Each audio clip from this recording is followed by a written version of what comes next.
예, 하나님 말씀. 예, 오늘은 역대기, 역대상 3장이 되겠습니다. 예. 역대상 3장 1절로 봉독을 하겠습니다. 다윗이 헤브론에서 낳은 아들들은 이러하니 맏아들은 암논이라 이스라엘 여인 아히노암의 소생이요 둘째는 다니엘이라 갈멜 여인 아비가일의 소생이요 셋째는 압살롬이라 그술 왕 달메의 딸 마아가의 아들이요 넷째는 아도니아라 학깃의 아들이요 다섯째는 스바자야 아비달의 소생이요 여섯째는 이드르암이라 다윗의 아내 에글라의 소생이니 이 여섯은 헤브론에서 나왔더라. 다윗이 거기서 7년 6개월간 다스렸고 또 예루살렘에서 33년을 다스렸으며 예루살렘에서 그가 낳은 아들들은 이러하니 시므아와 소박과 나단과 솔로몬 네 사람은 다 암미엘의 딸 바수아의 소생이요. 예, 우선 5절까지 봉독해 드렸습니다. 예, 오늘은 다윗의 족보를 소개하는 날입니다. 유다 자손의 그 족보가 계속 이어지고 있는데요. 이 역대상에 들어와서 족보 이야기가 상당히 길게 나갑니다. 이 9장까지 나갑니다. 사실 9장이면은 오늘 가능하면 4장까지 하려고 하는데 4장을 하더라도 절반에 못 미치죠.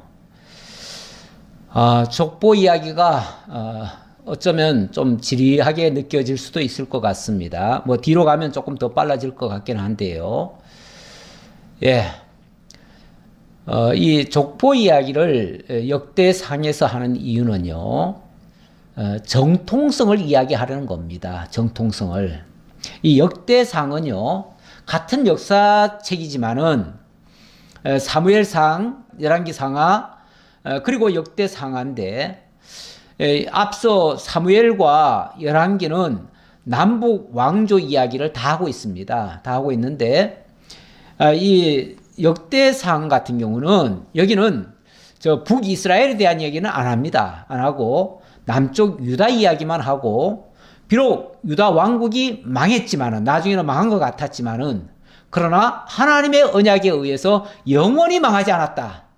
오히려 그 유다 왕조를 하나님이 언약하셨고 언약하신 그 약속의 말씀이 그대로 이어져서 나중에는 이 유다 왕국이 지금 바벨론에 포로 잡혀 갔지만은 하나님이 다시 회복해 주시고 성전을 재건하고 다시 그 주권을 회복하는 그런 내용을 소개하면서 왜 그럴 수밖에 없었느냐? 그것은 하나님께서 이 유다에게 그렇게 약속을 하셨다. 그리고 유다를 통해서 다윗 왕국이 세워지고 하나님의 언약의 말씀이 성실하게 지켜지고 있다라고 하는 그 증명을 하기 위해서 이 역사를 좀 길게 씁니다. 쓰는데 그 역사는 아담에서부터 출발해가지고 아브라함, 이스라엘, 유다, 다윗 이렇게 이어져 가죠. 이렇게 이어져 가서 그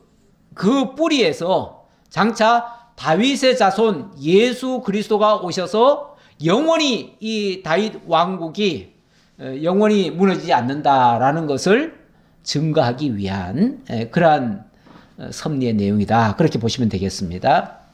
자, 그런데 오늘 족보 다윗 족보 얘기했습니다. 다윗 족보 얘기를 좀 보는데요. 자, 오늘 내용은 이렇습니다. 다윗의 아들인 왕자들 이야기부터 먼저 하고요. 그 다음에 다윗의 그 적자는 솔로몬으로 이어집니다.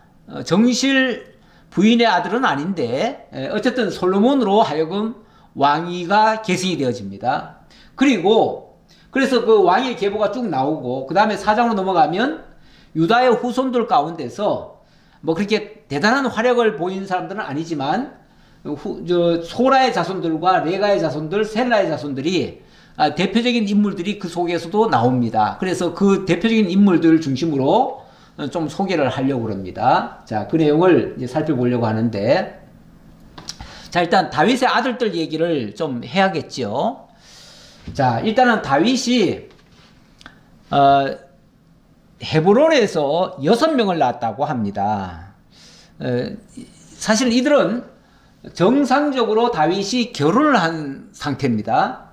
다윗이 뭐 결혼은 여러 살 했지만 무슨 뭐 이 소실처럼 그렇게 취급을 한 게 아니고 다 정부인이 되겠습니다. 여기까지는 정부인이 되고, 이 뒤에는 이 밧세바는 어찌 보면 불륜을 통해서 태어난 자녀들이고요. 그 외에는 소실들입니다. 첩이죠, 첩. 우리말로는 첩이고 성경에서는 소실이라고 되어 있습니다. 자, 그런데 자, 일단 헤브론에서는 이 6명을 낳았다 그럽니다. 이 헤브론은 사실 과거 유다 지역의 중심지입니다. 나중에는 예루살렘으로 바뀌었지만 그 이전에는 헤브론이 굉장히 중요한 자리예요. 그 헤브론이 아마 그 아브라함의 막벨라 굴이 있는 곳일 거예요. 그러면 그쪽이 아브라함의 어찌 보면은 본거지고, 거기서 그 이삭, 야곱 거기서 살았고요. 그래서 여기가 유다의 중심이다 이렇게 보시면 되겠습니다. 근데 어쨌든 나중에 다윗이 처음으로 유다 지파들이 옹립을 해가지고 왕으로 추대를 했습니다. 그렇게 해서 왕이 됐을 때 헤브론에서 이렇게 6명을 낳았는데, 그 헤브론에서 그 왕 노릇을 한 기간이 7년 6개월이라고 그랬습니다. 그리고 그 다음에는 이제 북쪽의 사울 왕가가 무너졌죠. 무너지고 나서 이제 통일 이스라엘이 완성이 됩니다. 그래서 이스라엘 그때는 이제 제국이 돼요. 다윗이 승승장구를 하니까 북쪽 이스라엘 사람들도 다 같이 합류를 한 겁니다.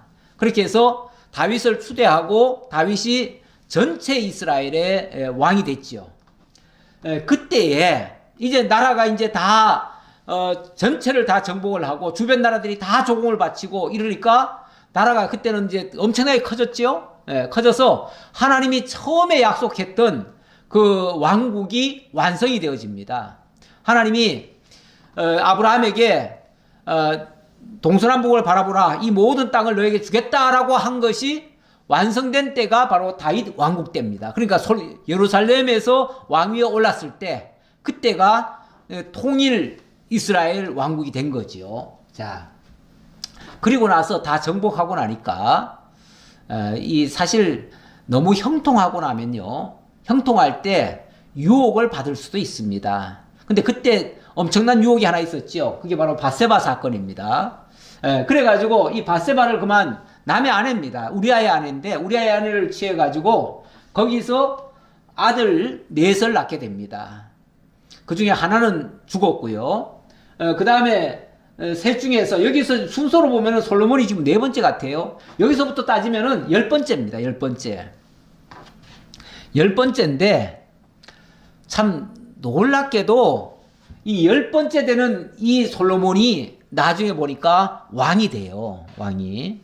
그 얘기를 조금 보겠습니다. 자, 5절 볼까요? 6절 볼까요? 또 이팔과 엘리사마와 엘리벨렛과 노가와 네벡과 야비아와 엘리사마와 엘라다와 엘리벨렛 9사람은, 여기 지금 이 사람들을 9사람이라고 합니다. 그러니까 여기에 이미 10명이 있고요. 이 딸까지 따지면은 11명이죠? 11명에다가 여기 9명이면은 20명이에요. 20명인데, 원래 이 딸들은 사실은 다 안 적거든요. 안 적기 때문에 실제로는 아마 지금 약 20명인데요. 20명의 아들 중에서 또 딸들도 아마 한 20명은 있었지 싶어요. 그런데 나머지 딸들의 이름은 안 적어요. 안 적는데 여기 다말은 나오지요. 다말. 9절에 보니까 다 다윗의 아들이요, 그들의 누이는 다말이며 이 외에 또 소실의 아들이 있었더라. 또 소실의 아들이 있었다 그러니까 이들 말고도 또 있었다고 하니까 아마 한 4, 50명이 될 것 같아요. 정확히는 모르겠지만. 예. 근데 어쨌든 여자 형제들은 적질 않았습니다. 적질 않았는데 왜 다말은 왜 적었는가? 다말은 또 이유가 있지요. 왜냐하면 이 다말 때문에 이 암논이 이 다말을 연애하는 바람에 그 사건으로 인해 가지고 이 압살롬이 암논을 쳐 죽이잖아요. 쳐 죽이고 뿐만 아니라 압살롬이 그때부터는 이제 반역을 생각하면서 나머지 형제들을 다 불러가지고 잔치한다고 불러놓고는 한꺼번에 다 죽여버립니다. 그리고 자기가 왕이 되려고 했지요. 이러는 바람에 모든 형제들이 그냥 아수라판이 돼버렸지요. 거의 다 죽어버렸어요. 죽어버리고 나중에 몇 명 남긴 남았지만은 그 다음에 이제 솔로몬이 왕이 되는 겁니다. 원칙적으로 말하면 이렇게 왕자들이 쟁쟁한 왕자들이 많은데 이들은 다 컸잖아요. 이 솔로몬은 뒤늦게 낳은 아들이기 때문에 그렇게 크지 않았어요. 크지 않았고 순서로 봐도 도저히 왕이 될 수가 없습니다. 그런데 하나님께서 이 솔로몬을 미리 찍어놔 버렸어요. 어떻게 찍어놨냐면 솔로몬이 태어나기도 전부터 솔로몬을 하나님이 이제 아들을 주겠다고 하면서 이 밧세바가 사실은 처음에 낳은 아들이 죽었잖아요. 죽고 난 다음에 얼마 지났겠지요. 지났는데 하나님이 위로하시면서 내가 아들을 다시 주겠다. 주면서 그 아들은 내가 사랑하는 여디디아라 할 것이다. 여디디아란 말은 하나님의 사랑을 입은 자라는 뜻이에요. 하나님의 사랑을 입은 자를 하나님이 보내셔가지고 그로 하여금 나중에 왕이 되게 할 것까지 얘기합니다.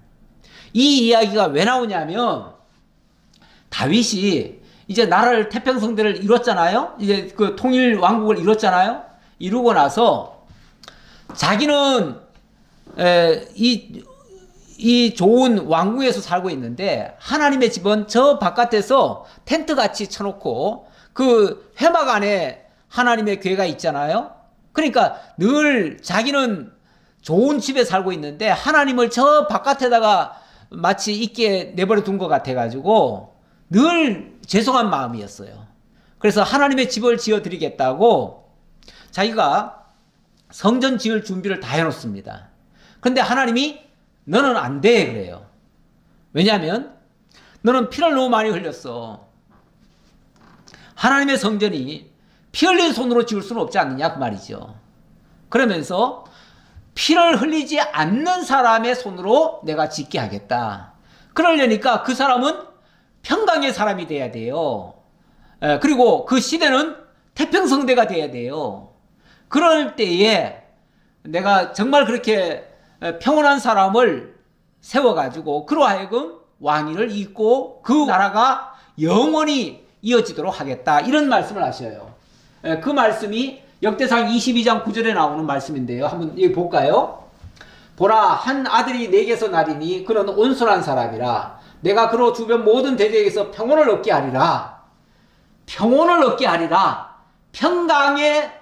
평강이 있게 하겠다 그 말이죠. 그의 이름을 솔로몬이라 하리니 그러면서 그 아들의 이름까지 하나님이 지어줘요. 그의 아들의 이름이 솔로몬이 될 것이다. 솔로몬이란 말이 어디서 나온 말이냐면 샬롬에서 나온 말입니다. 샬롬이 평강이거든요. 그러니까 평강의 사람. 그래서 솔로몬이라고 이름을 지으라고 하고 이는 내가 그의 생전에 평안과 안일함을 이스라엘에게 줄 것입니다. 다시 말하면 이 솔로몬이 왕이 되면은 그때는 나라가 태평성대가 될 것이다 그 말이죠. 자, 그러면서 그가 내 이름을 위하여 성전을 건축할지라. 그런 내 아들이 되고 나는 그의 아버지가 되어 그 나라 왕위를 이스라엘 위에 굳게 세워 영원까지 이르게 하리라. 영원까지. 이 세상에 무슨 영원이 있습니까? 그런데 하나님이 그 왕위가 영원히 이어지게 하겠대요. 이 왕위는 이 세상 나라의 왕위가 아니라 장차 우리 주 예수 그리스도를 통해서 그 왕위가 영원히 이루어지도록 이렇게 하시겠다라고 하는 그 언약이에요. 그 언약인데 이게 솔로몬이 태어나기 전부터 하나님이 이렇게 말씀하셨다는 거예요. 그러더니 기어코 솔로몬으로 하여금 왕이 되게 하십니다. 사람이 온갖 방해를 해도 소용이 없어요.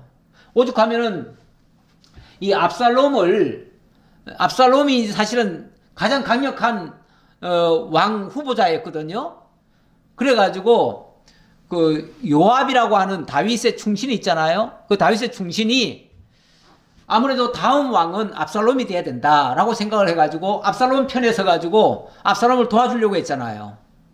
그런데 사람의 생각대로 됩니까? 네.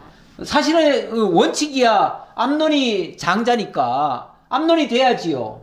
근데 암논은 엉뚱하게 다말을 건드렸다가 압살롬한테 죽고, 그리고 압살롬은 이거는 이제 이렇게 한 다음에 아주 엉뚱한 생각을 하다가 결국 형제들을 다 죽여버리고, 그리고 자기가 왕이 되려고 아예 왕까지 선언을 했었어요. 쿠데타를 했었어요. 그래가지고 다윗이 잠깐 이 압살롬이 쫓겨가지고 왕궁을 버리고 떠나기까지 했었어요. 그랬는데 그 쿠데타가 실패를 하잖아요. 이 압살롬이 나중에 죽습니다. 죽어요. 자, 그러는 바람에 결국은 그리고 이 아도니아도 사실은 이 쿠데타 하려고 했어요. 쿠데타 하다가 발각이 됐죠. 쿠데타 성공 직전까지 갔다가 실패를 했지요. 그러고 나니까 결국은 이 솔로몬이 왕위를 잇게 되는 겁니다. 참 놀랍잖아요.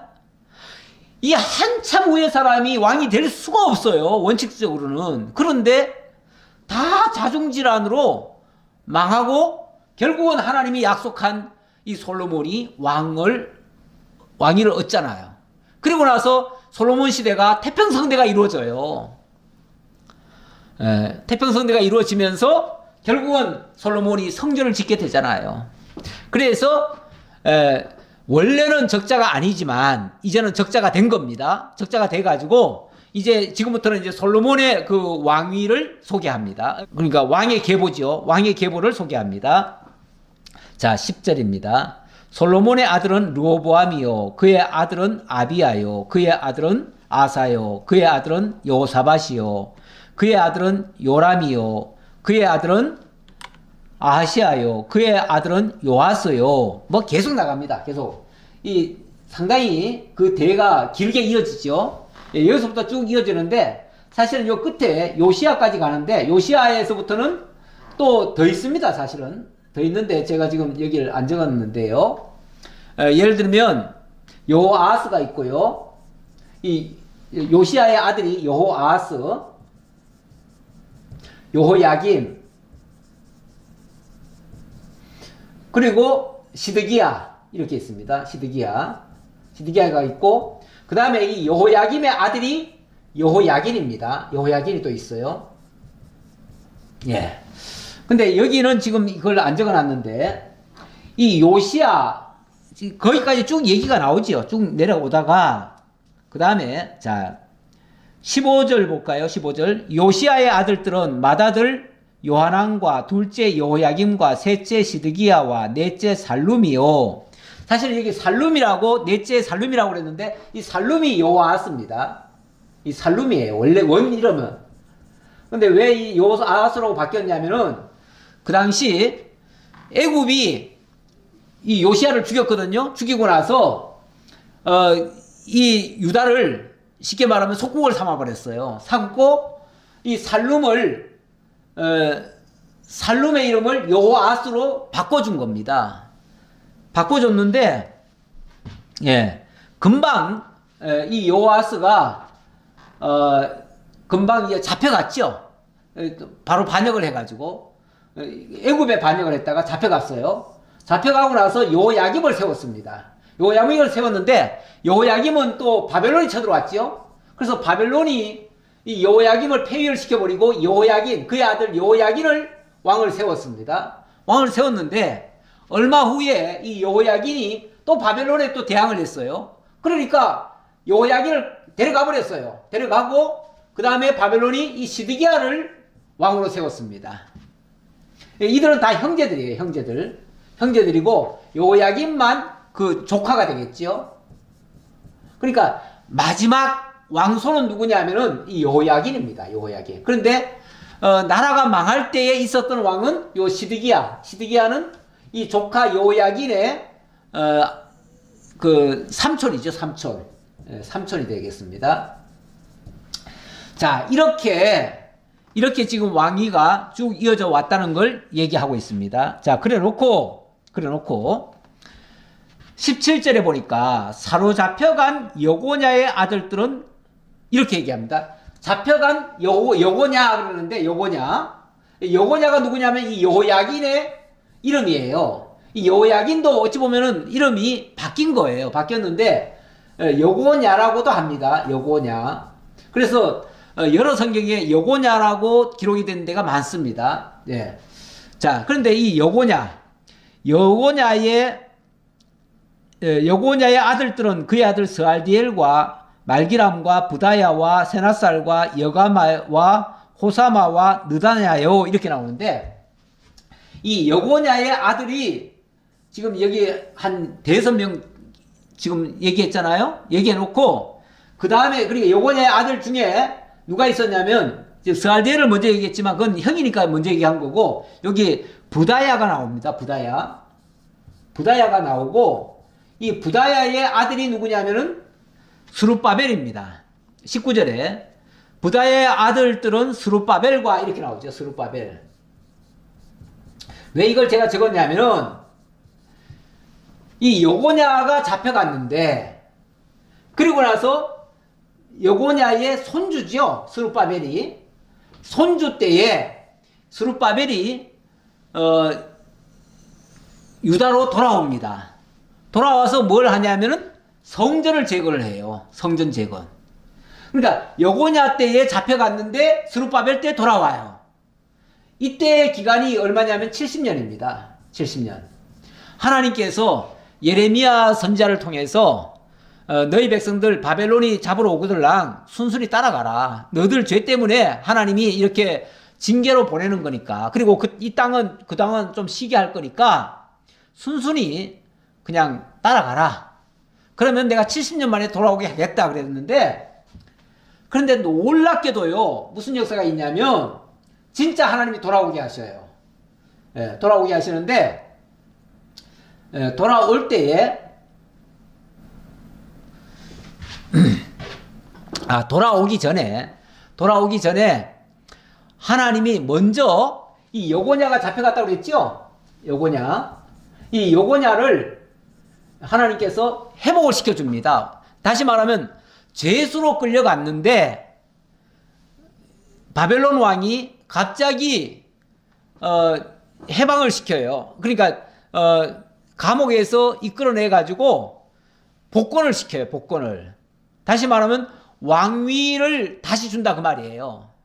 그러니까 과거에 왕이었는데 왕을 폐위시켰다가 다시 왕자리를 올려줬다 그 말이에요. 그래 놓고 바벨론 왕궁에 데려다가 식사도 같이 하고 완전히 왕 대접을 해줬어요. 예, 그 장면이 어디 나오냐면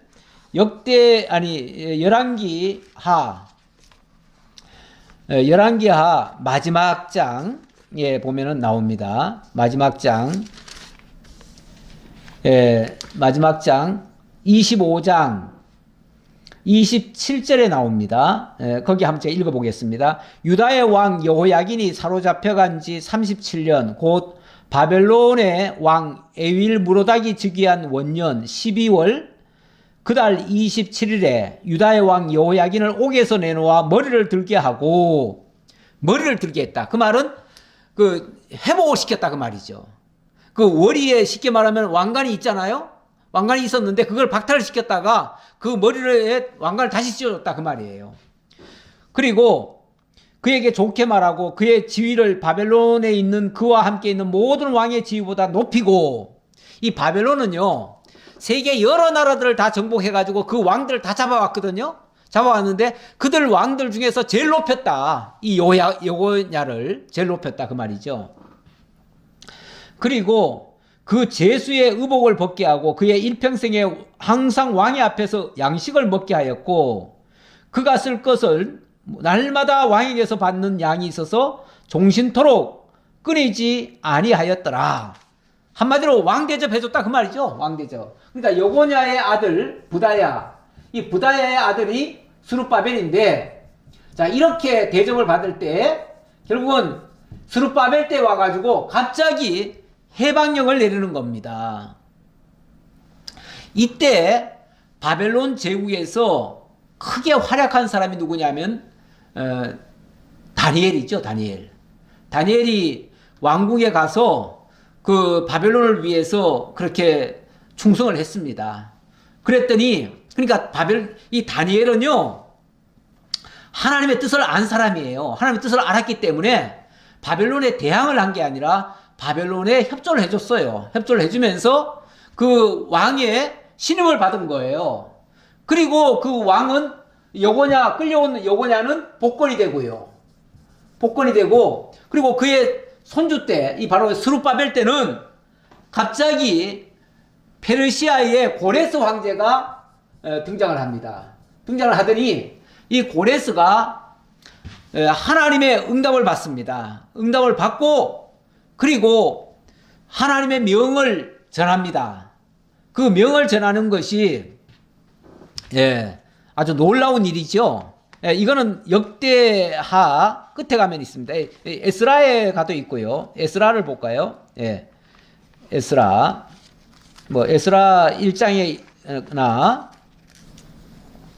에스라 1장 1절 바사왕 고레스 원년에 여호와께서 예레미야의 입을 통하여 하신 말씀을 이루게 하시려고 바사왕 고레스의 마음을 감동시키심에 그가 온 나라에 공포도 하고 조소도 내려 이르되 바사왕 고레스는 말하노니 하늘의 하나님 여호와께서 세상 모든 나라를 내게 주셨고 나에게 명령하사 유다 예루살렘의 성전을 건축하라 하셨나니 이스라엘의 하나님은 참신이시라. 너희 중에 그의 백성된 자는 다 유다 예루살렘으로 올라가서 이스라엘의 하나님 여호와의 성전을 건축하라.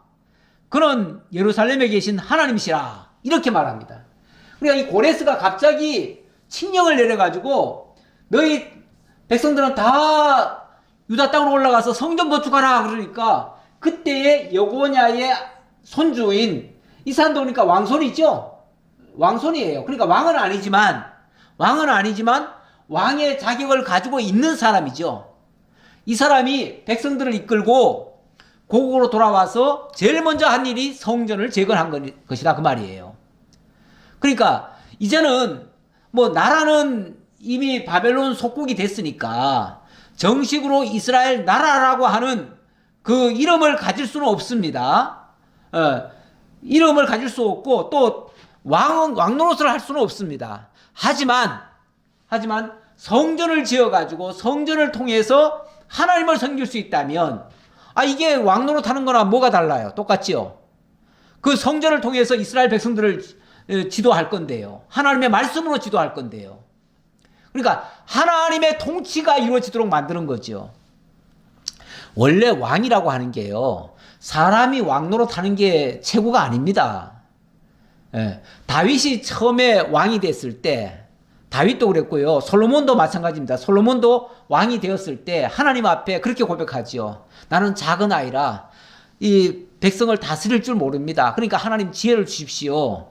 그러면서 하나님이 우리를 친히 다스려 주십시오. 이렇게 말합니다. 그러니까 하나님이 우리의 왕이시라 이렇게 얘기하는 거죠. 그렇죠. 진짜 왕은 하나님이 왕이시죠. 하나님이 인간에게 어찌 보면은 왕권을 주어서 다스리게 하시는 거죠. 다스리게 하시는 건데 왕이라 할지라도 하나님을 왕으로 모셔야 맞는 거죠. 그래야 되는데 스룹바벨은 이 성전을 통해서 결국은 왕 노릇한 거나 마찬가지예요. 그런 의미에서 하나님이 유다 왕국을 멸망시킨 게 아니라 다시 회복시키신 거다. 70년간만 하나님께서 징계를 하신 것이고 실질적으로는 하나님이 다시 회복하셨다 그 얘기예요. 자, 그런 차원에서 말씀을 드렸고요. 자, 그 다음 쭉 내려갑시다. 쭉 내려가서 이제 4장으로 넘어가죠. 4장. 4장으로 넘어가면, 자, 4장은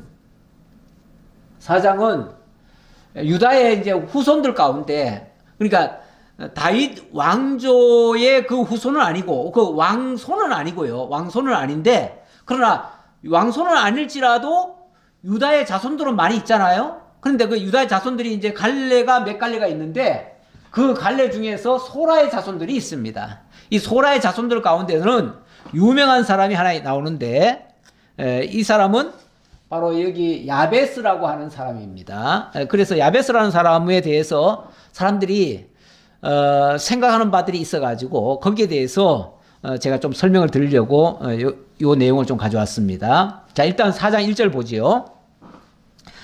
유다의 아들들은 베레스와 헤스론과 갈미와 훌과 소발이라. 그러니까 유다가 원래는 엘과 뭐 이렇게 세 명 처음에 낳았다가 그 다음에 다말을 통해서 베레스와 세라를 낳게 됐지요. 그러니까 총 5명을 낳았었는데 5명 중에 위에 2명은 죽었잖아요. 죽었어요. 그랬는데 여기 보니까 베레스와 뭐 여기 또 딴 사람 이름이 쭉 나와요. 헤스론과 갈미와 훌과 소발이라. 이 말을 하는 거 보면 이 유다가 그 후에 또 다른 사람을 통해서 또 자식을 더 낳은 것 같아요. 그렇게 봐야겠죠. 자, 그래서 그 후손들이 좀 더 많아진 거예요. 많아졌는데, 자, 여기는 베레스라고 하는 그 적통 가문은 아니고요. 소발의 아들, 이렇게 얘기합니다. 소발의 아들 르아야는 이러면서 쭉 내려갑니다. 이 소발의 아들을 쭉 얘기하다가 4절에 보니까요. 그돌의 아버지 분우엘과 후사의 아버지 에셀이니 이는 다 베들레헴의 아버지 에브라다의 맏아들 훌의 소생이며 이렇게 얘기하는데 그 이 자손 가운데는 베들레헴의 아버지는 에브라다 이렇게 얘기합니다. 그러니까 에브라다 나중에 그 미가서 기자가 그런 말을 하지요. 베들레헴 에브라다야 이런 표현을 하는데 나중에 이게 이제 지명이 됩니다. 지명이 되는데 이 후손들이 거기를 장악하고 살면서 그 지역을 그 사람의 이름으로 했다 그 말이죠. 그래서 유다 자손 가운데 그 베들레헴이라고 하는 그 조상이 있는 지역의 사람들이다. 그렇게 보시면 되겠습니다. 자, 그런데 그들 자손들 다른 사람 이름은 우리가 지금 잘 알 수도 없어요. 알 수도 없고 거기에 대한 자세한 내용이 없기 때문에 제가 말씀드릴 게 없어요.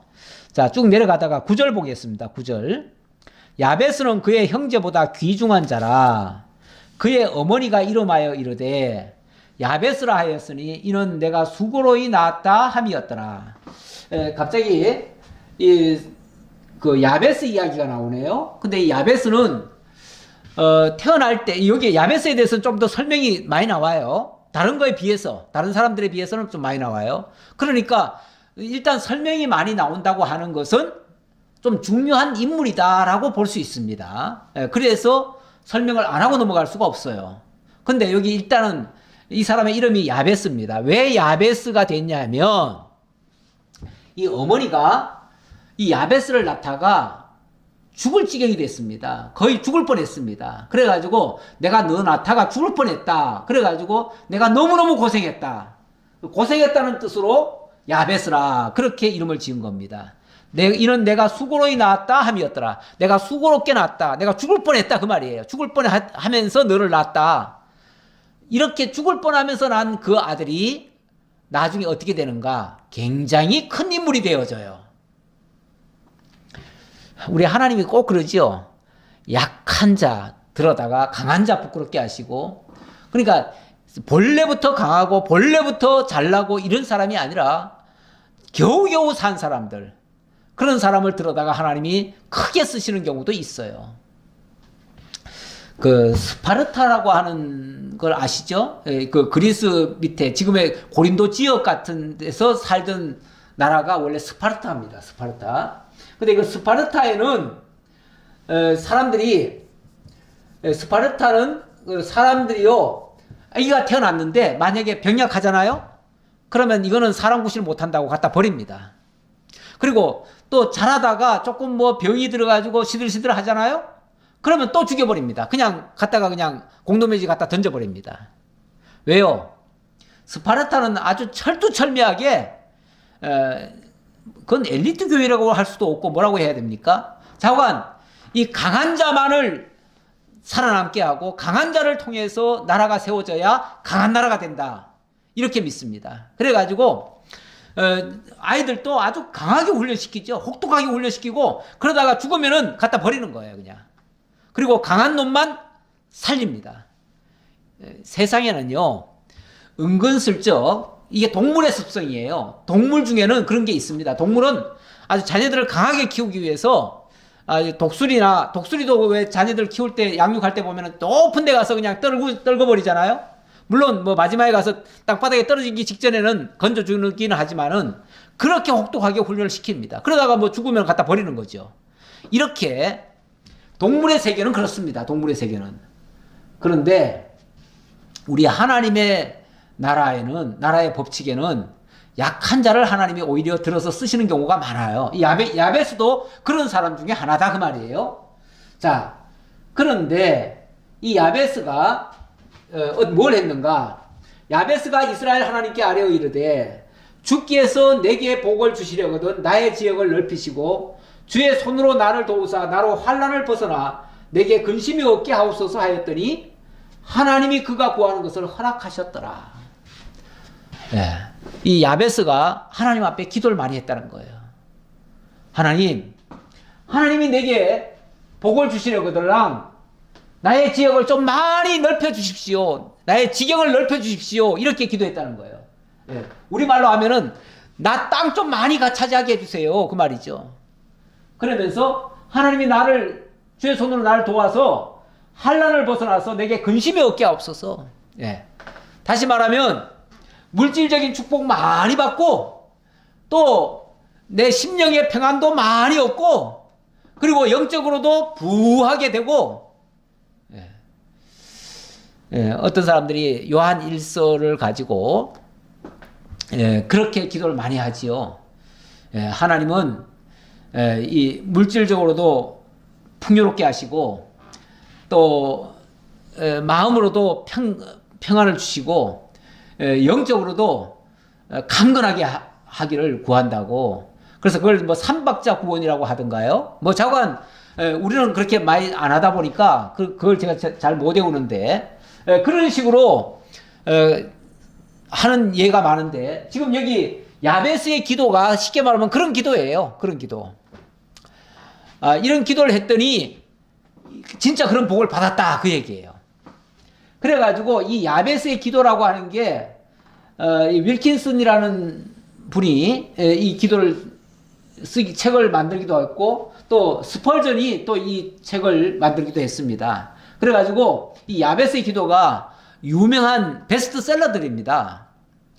왜냐하면 야베스처럼 기도하면 우리도 다 쉽게 말하면 부동산도 크게 가질 수 있고 또 가정도 화평하고 또 영적으로도 범사에 잘 되고 이렇게 된다 그 말이죠. 이렇게 된다. 자, 그런 식으로 이 말씀을 가지고 여기 2절 나오는 거 가지고 그런 식으로 설명을 하죠. 이 성경에 전체 봐서 이 2절 외에는 없습니다. 그런데 이걸 가지고 그렇게 학대 해석을 해가지고 봐라 기도하면 이렇게 다 이루어진다 이렇게 얘기를 하는데 물론 뭐 기도라고 하는 게 하나님의 뜻대로 구하는 것은 다 이루어집니다.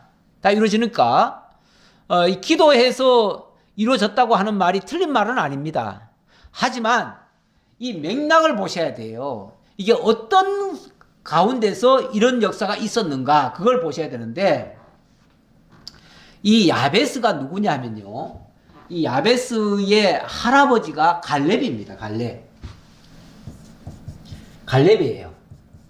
쉽게 말하면 갈렙의 손자예요. 손자인데 이 갈렙이 어떤 사람입니까? 제가 지난주에 어디서 말씀드렸나요? 지난주에 말씀드렸는지 아니면 제가 다른 성경 마태복음에서 말씀드렸나요? 어디서 말씀드렸나? 이 갈렙은요 원래 하나님께로부터 엄청난 약속을 받은 사람입니다. 유다 그 지역을 다 약속을 받은 사람이에요. 원래 정탐꾼으로 그 가나안 땅을 들어갔잖아요. 들어갔을 때 쉽게 말하면 이 유다 지역을 본 사람이 누구냐면 갈렙이에요. 갈렙이 봤는데 갈렙이 그 땅을 보고 정말 하나님이 우리에게 주신 땅이 너무너무 좋습니다.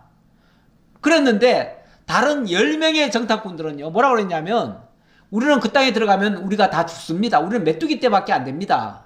그러면서 우리는 못 들어간다고 그랬어요. 그러니까 하나님이 못 들어간다는 사람들은 광야에서 다 쓰러질 것이다. 그리고 들어갈 수 있다고 하나님이 우리에게 주신 밥이다 라고 하면서 들어갈 수 있다고 한 그 여호수아와 갈렙에게는 내가 그 땅을 주겠다 그랬어요.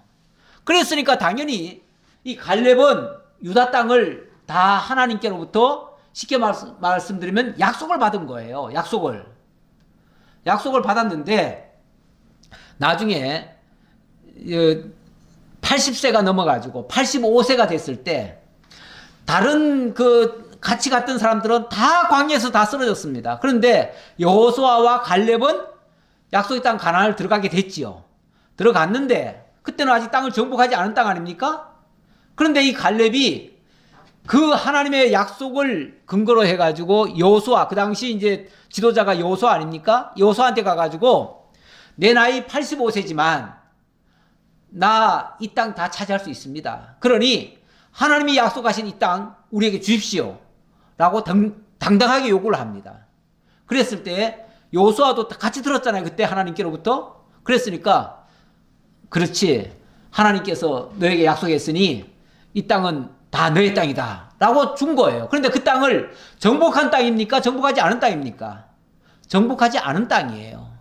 정복하지도 않은 땅을 이 여호수아가, 아니 갈렙이 그 땅을 다 받은 거예요.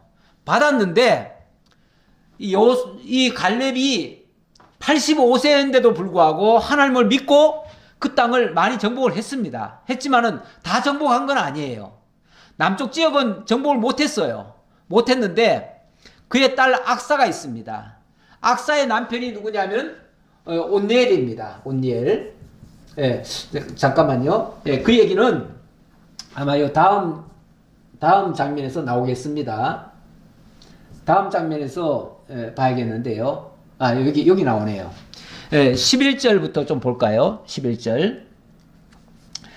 11절 보면 수아의 형 글룹이 무희를 낳았으니, 요거는 이제 아까 유다의 자손들 가운데 또 다른 자손이죠. 다른 자손인데, 에스도는 베드라바와 바세아와 이르나하스의 아버지 드힌나를 낳았으니 이는 다 레가 사람이며, 레가 사람. 그래서 이 레가의 자손들 이렇게 제가 여기다가 적어놨습니다. 레가의 자손들. 이번에는 유다의 후손 가운데서 레가의 자손들이다 그 말이죠.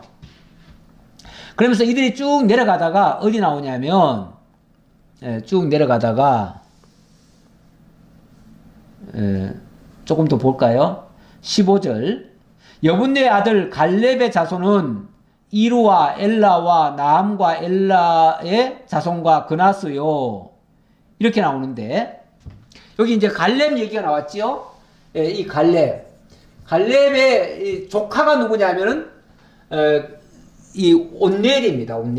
온니엘이고, 이 갈렙의 딸이 누구냐면 악사입니다. 악사. 갈렙이 어느 날 선언을 합니다. 하나님께서 허락한 이 땅을, 이제 아마 북쪽 지역은 갈렙이 차지한 것 같고요. 남쪽 지역을 차지를 못했습니다. 그랬을 때에 이 남쪽 지역을 차지하는 사람은 내 사위로 삼겠다. 이렇게 얘기를 합니다. 그랬더니 온니엘이 등장을 해가지고 그 남쪽 지역을 정복을 합니다. 그리고 이제 악사와 결혼을 하게 되는 거죠. 그래서 이 갈렙의 사위가 온니엘이 되는데 사실은 조카입니다. 조카뻘이에요. 어쨌든 뭐 같은 지금 다 같은 그 형제라고도 볼 수 있습니다. 자, 그래서 이들이 결국은 땅을 차지한 겁니다. 다시 말하면, 자, 유다 땅이 예를 들어서, 잠깐만요. 예를 들어서 유다 땅이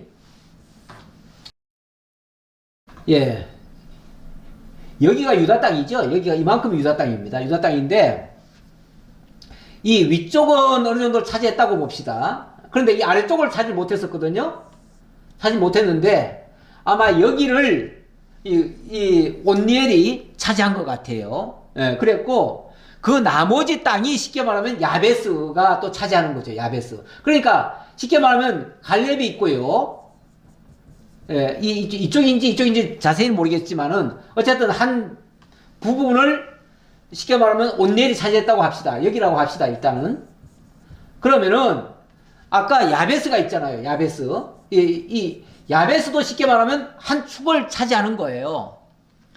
쉽게 말하면은 이 유다 땅이 유다 지파에게 허락된 땅을 갈렙과 온니엘과 야베스가 차례대로 다 정복을 하게 됐다. 그 얘기예요. 그런데 이거는 사실은 야베스, 그러고 보면 이제 야베스 얘기가 다시 설명드리자면은 야베스가 자기가 기도해서 이걸 얻은 겁니까? 아니죠. 기도하기 전에 먼저 하나님이 갈렙에게 다 준 땅이죠. 유다 지파에게 준 땅이죠. 준 땅을 온니엘을 통해서 일부를 얻게 하고 야베스가 또 기도하면서 또 차지한 거죠. 자, 기도라고 하는 게 뭡니까? 기도라고 하는 거는 하나님이 허락지도 않고 하나님이 생각지도 않던 거를 내가 막 내 소원을 빌어가지고 구해가지고 얻는 겁니까? 그게 아니고 하나님이 약속한 것을 그것을 내가 깨닫고 깨달은 걸 가지고 하나님 앞에 하나님이 이렇게 약속하셨으니까 이루어 주소서 하고 구하는 거예요. 그랬을 때 그 기도는 반드시 응답이 되죠. 왜? 그게 하나님이 약속한 거니까. 다시 말하면 하나님이 이미 갈렙에게 약속한 거니까 야베스가 이 자리를 예를 들어서 하나님 약속대로 주십시오. 그러니까 하나님이 이 기도를 들으시고 이 지경을 넓게 해줬다 그 말이에요. 그래서 야베스가 이 지역에서 유명인사가 된 거죠.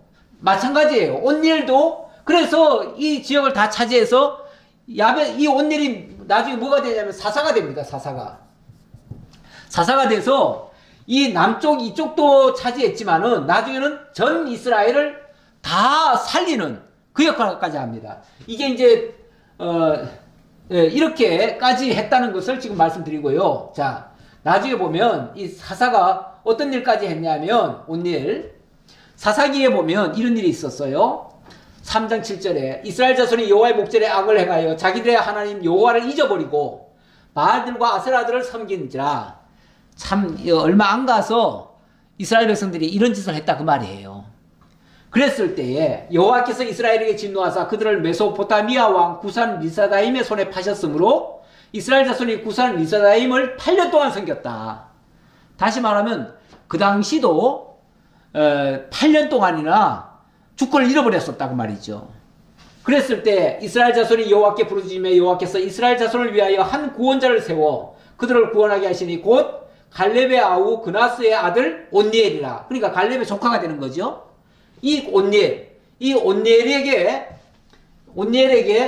여호와의 영이 그에게 임하셨으므로 그가 이스라엘의 사사가 되어 나가서 싸울 때 여호와께서 그를 이기게 하셨다. 이래가지고 온니엘은 어떻게 보면은 야베스보다도 더 유명인 인사예요. 왜냐하면 남쪽 지역도 차지했지만 전 이스라엘도 또 구원했으니까요. 사사가 돼가지고. 그러니까 어찌 보면은 야베스의 기도를 그 정도로 미화를 해서 얘기를 했다면 온니엘의 이 용맹스러운 그 기도와 그 활약상은 더 많이 얘기해야 되지 않겠어요? 예, 그러니까 단순히 기도함으로써 이뤘다 이렇게만 볼 거는 아니다 그 얘기죠. 자, 그리고 마지막으로는 21절부터 23절에 유다의 후손 가운데서 이번에는 셀라의 자손들입니다. 셀라의 자손들. 예, 요걸 얘기합니다. 21절 볼까요? 유다의 아들 셀라의 자손은 레가의 아버지 에르와 마레사의 아버지 라다와 세마포 짜는 집 곧 아스베아의 집 종족과 예, 이들은 주로 뭘 했냐면 세마포를 짰다 이렇게 얘기를 합니다. 이 세마포를 통해서 그 왕이나 이런 사람들이 제사장이나 이런 사람들을 위해서 세마포를 짰다는 거죠. 또 22절 또 요김과 고세바 사람들과 요아스와 모압을 다스리던 사람과 야수비네헤민이 이는 다 옛 기록에 의존한 것이라. 옛 기록에 의존한 것이라 하는 말은요, 이 역대기가 그 역사가 이루어졌던 그 당시에 바로 기록한 건 아니고요. 나중에 바벨론에서 돌아온 에스라가 이걸 기록했거든요. 그러니까 옛 기록에 근거해서 이걸 기록했다 그 말이죠. 예, 그 말을 이렇게 쓴 겁니다. 이 모든 사람은 토기장이가 되어 수풀과 산울 가운데 거주하는 자로서 거기서 왕과 함께 거주하면서 왕의 일을 하였더라. 이건 이제 나중 얘기인데, 나중에 이 지파들은요, 이 자손들은요, 왕의 거처 옆에서 살면서, 왕과 같이 살면서 왕에 필요한 모든 것을 공급하는 그 역할을 했다 그 말이죠. 그래서 이제 세마포와 옹기라고 하는 게 옛날에는 이 그릇을 만들어서 제공하는 것이 굉장히 중요한 일이었습니다. 그래서 옹기장이가 돼가지고 이런 일을 했다고 하는데, 늘 왕 곁에서 이런 역할을 했다는 것은 이들은 왕 자손은 아닙니다. 왕의 지파는 아니지만, 그러나 유다 자손으로서 왕과 함께 협력을 한 사람들이에요. 그런 의미에서 저는 이 사람들이 왕의 동력자들이다 이렇게 봅니다. 왕의 동력자. 지금 왕과 함께 했다고 그러잖아요. 예. 왕과 함께 거주하면서 왕의 일을 하였더라. 왕의 일. 그러니까 왕의 일을 했다는 말은 왕과 동력자 아닙니까? 동력자? 그러니까 같은 유다 지파의 사람들로서 왕과 함께 사역을 한 일. 그래서 이들을 제가 이제 저렇게 말을 했습니다. 동력자라고 말씀드렸습니다. 그런데 이 동력자의 의미를 고린도전서에서는 이렇게 말합니다. 나는 심었고 아볼로는 물을 주었을 때 오직 하나님께서 자라나게 하셨나니 그런즉 심는이나 물주는이나 아무것도 아니로되 오직 자라게 하시는 이는 하나님뿐이니라. 우리는 왕의 일이 아니라 하나님의 일이죠. 하나님의 일. 하나님의 일에 각각 역할 분담이라는 게 있습니다. 물론 앞장서서 목사가 말씀을 선포하는 일을 하기도 하고, 또 집사님이 또 봉사하는 일을 하고, 장로님이 또 다스리는 일을 하고, 이렇게 해서 교회 안에 어찌 보면 삼직이 있죠. 그 삼직의 역사가 교회 안에서 이루어지는데, 이들은 모두가 다 한 하나님을 모시면서 함께 하나님을 섬겨드리는 동역자들인 거예요. 그래서 이렇게 말합니다. 심는 이와 물주는 이는 한 가지이니 각각 자기가 일한 대로 자기의 상을 받으리라.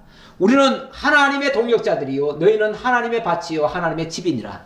우리는 모두가 다 하나님의 터전 안에서 이 진리의 토대 위에서 하나님의 집을 지어가는 동역자들입니다. 자, 이런 의미로 이 구약에 있는 유다의 후손들 사역을 이해할 수 있다 그 말이죠. 자, 그러면서 마지막 결론 내리겠습니다. 이런 일에 우리가 쓰임을 받는다면 우리는 정말 고귀한 사람들이 될 것입니다. 그래서 베드로전서 2장 9절 가져왔는데요. 여기는 보니까 우리의 신분이 하나님 안에서 어떻게 변했는가, 어떻게 되어졌는가를 말씀을 드리겠습니다. 그걸로 마치겠습니다. 자, 우리의 신분이 이제 그리스도 예수 안에서 하나님을 믿는 자로서 어떻게 되어졌는가, 이걸 알아야, 이게 자기 정체성 아닙니까? 자기 정체성을 알아야 분명한 목표의식도 있고요, 분명한 표대를 향해서 달려갈 수가 있습니다. 정체성이 없는 사람은요, 내가 누군지, 뭘 위해 사는지, 어떻게 살아야 되는지 아무것도 몰라요. 그냥 태어났으니까 살다가 그냥 죽으면 끝이라고 생각해요. 우리는 그런 존재가 아닙니다. 하나님이 얼마나 귀하게 지으셨는데요. 얼마나 하나님이 쓰시기에 필요한 일꾼으로 삼으셨는데요. 이렇게 삼으셨어요. 너희는 택하신 족속이요. 일단 하나님께로부터 택함받은 족속이라는 거예요. 우리는 선택된 하나님의 사랑의 대상이에요. 뿐만 아니라 왕 같은 제사장들이에요. 그리고 거룩한 나라예요. 왕, 제사장, 거룩한 나라, 그의 소유가 된 백성, 이런 존재들이에요. 지금 여러 가지로 얘기를 하고 있어요. 여러 가지로 얘기하고 있는데, 우리가 이렇게 과거 옛사람, 아무것도 모르고 태어났다가 그냥 죽어버리는 저 짐승 같은 존재가 아니고 정말 고귀한 하나님의 사람이에요. 오늘 말씀 속에서 다윗을 하나님이 위대하게 하시겠다고 그랬어요. 위대하게. 그리고 야베스를 하나님께서 존귀한 사람이 되게 하시겠다고 그랬어요. 온니엘을 또한 하나님이 정말 크게 쓰셨어요. 우리 하나님이 우리를 위대하게, 거룩하게, 의롭게 이렇게 쓰십니다. 예. 그렇게 해서 이는 너희를 어두운 데서 불러내어 그의 기이한 빛에 들어가게 하시니 아름다운 덕을 선포하게 하려고 하나님의 그 은혜의 영광을 깨닫고 영원토록 찬송하는 자들, 이게 하나님 앞에 설 자들의 마땅한 자세 아니겠어요?